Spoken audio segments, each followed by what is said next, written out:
1700 ವರ್ಷಗಳ ಹಿಂದೆನೆ ನಮ್ಮ ಪೂರ್ವಜರು ಈ ತರ ಒಂದು ಅದ್ಭುತವಾದ ಸ್ವರ್ಗ ಮಂಟಪನ ನಿರ್ಮಾಣ ಮಾಡಿದ್ರು ಅಂತ ಹೇಳಿದ್ರೆ ನಂಬ್ತೀರಾ? ನಂಬಲೇಬೇಕು. ನಮಸ್ಕಾರ ಕರ್ನಾಟಕ, ನಾನು ನಿಮ್ಮ ಡೆಕ್ಕನ್ ಬಾಯ್. ಬಿಜಾಪುರದಿಂದ 145 ಕಿಲೋಮೀಟರ್ ಮತ್ತು ಬೆಳಗಾವಿಯಿಂದ 100 ಕಿಲೋಮೀಟರ್ ದೂರದಲ್ಲಿದೆ ಕಿದ್ರಾಪುರದ ಕೋಪೇಶ್ವರ ಟೆಂಪಲ್. ಈ ದೇವಾಲಯವನ್ನ 7ನೇ ಶತಮಾನದಲ್ಲಿ ಬಾದಾಮಿ ಚಾಲುಕ್ಯರು ನಿರ್ಮಾಣ ಮಾಡಿದ್ದು, ಅನಂತರ ಕಲ್ಯಾಣಿ ಚಾಲುಕ್ಯರು ಶಿಲಾಹಾರ ವಂಶದವರು ದೇವಗಿರಿಯ ಯಾದವಾಸ್ ಫರ್ದರ್ ಜೀರ್ಣೋದ್ಧಾರ ಮಾಡಿದ್ದಾರೆ.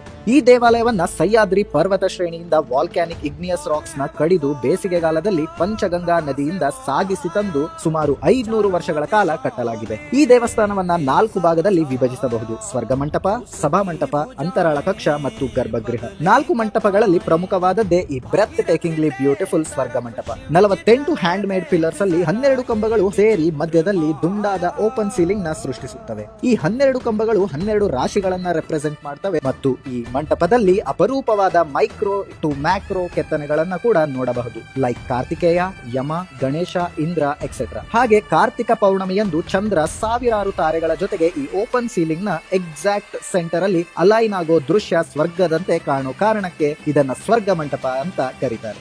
ಸ್ಥಳ ಪುರಾಣದ ಪ್ರಕಾರ ಪ್ರಜಾಪತಿ ದಕ್ಷನು ಮಹಾಯಜ್ಞ ಆಯೋಜಿಸಿ ಶಿವ ಮತ್ತು ಸತಿಯನ್ನು ಹೊರತುಪಡಿಸಿ ಸಕಲ ದೇವಾನುದೇವತೆಗಳನ್ನ ಆಮಂತ್ರಿಸುತ್ತಾನೆ.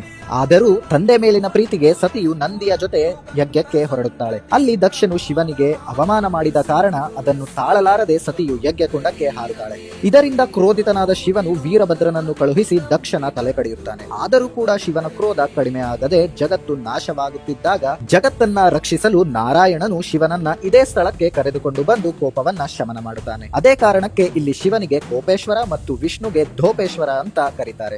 ವಿಷ್ಣು ಮತ್ತು ಶಿವನು ಜೊತೆಯಲ್ಲಿ ಲಿಂಗ ರೂಪದಲ್ಲಿರೋ ಭೂಮಂಡಲದ ಏಕೈಕ ದೇವಸ್ಥಾನವಿದು. ಇಷ್ಟೊಂದು ಇತಿಹಾಸ ಇರುವ ಮತ್ತು ಆರ್ಕಿಟೆಕ್ಚರಲ್ ಮಾರ್ವೆಲ್ ಆದ ಈ ದೇವಾಲಯವನ್ನ 1702ರಲ್ಲಿ ಇಸ್ಲಾಮಿಕ್ ಇನ್ವೇಡರ್ಸ್ ದಾಳಿ ಮಾಡಿ ಸುಮಾರು ವಿಗ್ರಹಗಳನ್ನ ಧ್ವಂಸ ಮಾಡಿದ್ದಾರೆ.